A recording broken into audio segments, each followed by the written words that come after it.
پاکستان میں لگتا ہے کہ فرقہ واریت کو سرکاری پش پناہی حاصل ہے، تو اس صورت میں کیا حل ہوگا؟ میں نہیں سمجھتا کوئی سرکاری پش پناہی حاصل ہے.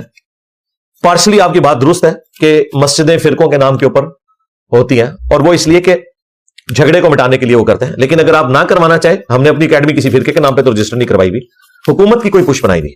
واللہ اگر حکومتوں کی پش پناہی ہو تو سب سے پہلے ہماری اکیڈمی بند ہو جائے.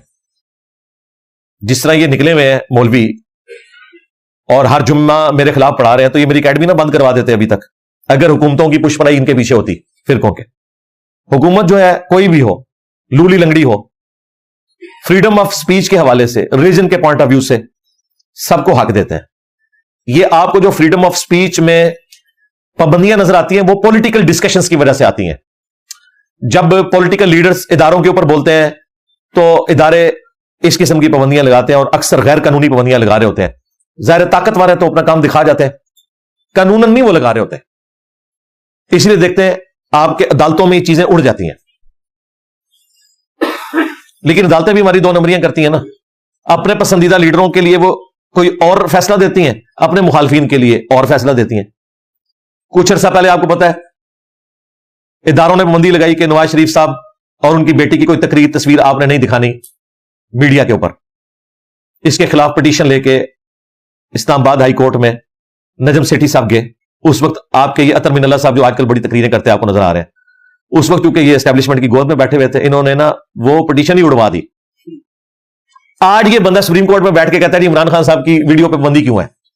جب ہماری عدالتیں یہ دو نمبریاں کریں گی نا کہ ایک لیڈر کو کہیں گے کہ اس پہ جب پابندی لگے وہ درست ہے، ہمارے اس لیڈر پہ نہیں لگنی چاہیے، تو بھائی پھر قانون کا یہی جنازہ نکلے گا جو آپ کو نظر آ رہا ہے. ہم کہتے ہیں اس وقت نواز شریف صاحب کی تصویر دکھانے پہ پابندی غلط تھی، آج عمران خان صاحب کی تصویر دکھانے کے اوپر پابندی بھی غلط ہے. اس وقت آر ٹی ایس بٹھا کے جو حکومت بنائی تھی وہ غلط ہے، آج فارم 47 کی حکومت بھی غلط ہے.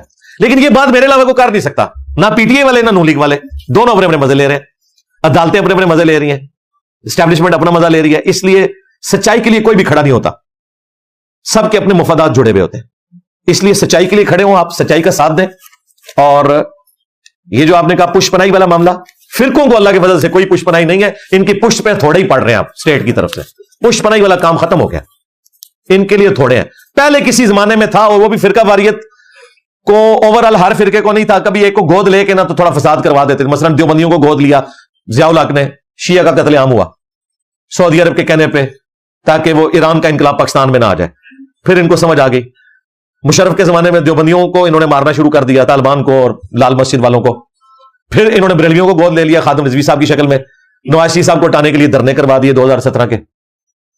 پھر جب یہ اپنا مسیحا انہوں نے لانچ کیا 2018 میں آر ٹی ایس بٹھا کے، یعنی عمران خان صاحب، وہ ان کی حکومت میں بھی خادم رضوی صاحب اپنا دھرنا لے کے آ گئے. انہوں نے کہا یار پھر آ گیا، ان سے لوڑ ہی کوئی نہیں سی.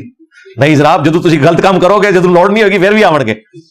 پھر ان کو مصیبت پڑ گئی. اس نے کہا جی آرمی، وہ پیر افضل قادری نے کہ جی ان کے خانسا میں ان کو زہر دے دیں آرمی چیف کو. یہ بےچارے ٹفن گھر سے لے کے جانا شروع ہو گئے. ٹھیک ہے، خطرہ پڑ گیا، وہ عذاب سے جان چھوٹی. پھر یہ اس طریقے سے مصیبتیں چلتی رہی. تو یہ ایک آدھ فرقے کو گود لے کے رکھتے ہیں. لیکن اگر آپ یہ کہیں کہ اوور آل پش بنائی کر رہے ہیں یہ فرقوں کی، تو بھائی اس وقت تو سارے فرقے یہ چاہتے ہیں کہ انجینئر صاحب کے اوپر کس طریقے سے بندی لگ جائے. تو میں تو یہ ماننے کے لیے تیار نہیں ہوں. ہاں، میرے اوپر اگر انہوں نے ہاتھ ڈالا پھر اس دن میں اس بات کی تصدیق کروں گا کہ یہ کر رہے ہیں. لیکن اللہ کا شکر ہے ابھی تک اس لیول کی کوئی کوشش نہیں کی ہے. باقی جو کوئی ایف آئی آرز کٹوائیں کوئی ادھر ادھر، وہ مولویوں کے پریشر کی وجہ سے وہ ہوتی ہیں، لیکن ان کے اوپر عمل کوئی نہیں ہوتا. لیکن یہ بات درست ہے کہ جب ان کے آپس میں سیاسی اختلافات ہوتے ہیں وہاں پش بنائی یہ کرتے ہیں، پھر فریڈم آف سپیچ کے اوپر پابندی لگاتے ہیں. وہ ایک معاملہ ہے، ایک لات ہے. باقی جو میں بول رہا ہوتا ہوں اس کے اوپر پابندی کیوں نہیں ہوتی ہے؟ آپ لوگ سوچ رہے ہوں گے میں اسٹیبلشمنٹ کو بھی آڑے ہاتھوں لیتا ہوں، نون لیگ کو بھی، پی ٹی آئی کو بھی، تو مجھے کیوں نہیں یہ اس اعتبار سے کرتے؟ اس کے پیچھے ریزن یہ ہے کہ میں اپنے معاملات کو ایک انصاف کے اوپر لے کے چل رہا ہوتا ہوں.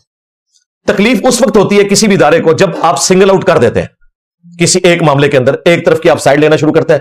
پھر وہ کہتے ہیں دیکھیں یہ ہماری غلطی تو ہائی لائٹ کر رہا ہے، ہماری اچھائی بیان نہیں کر رہا. ہم یہ کام نہیں کرتے.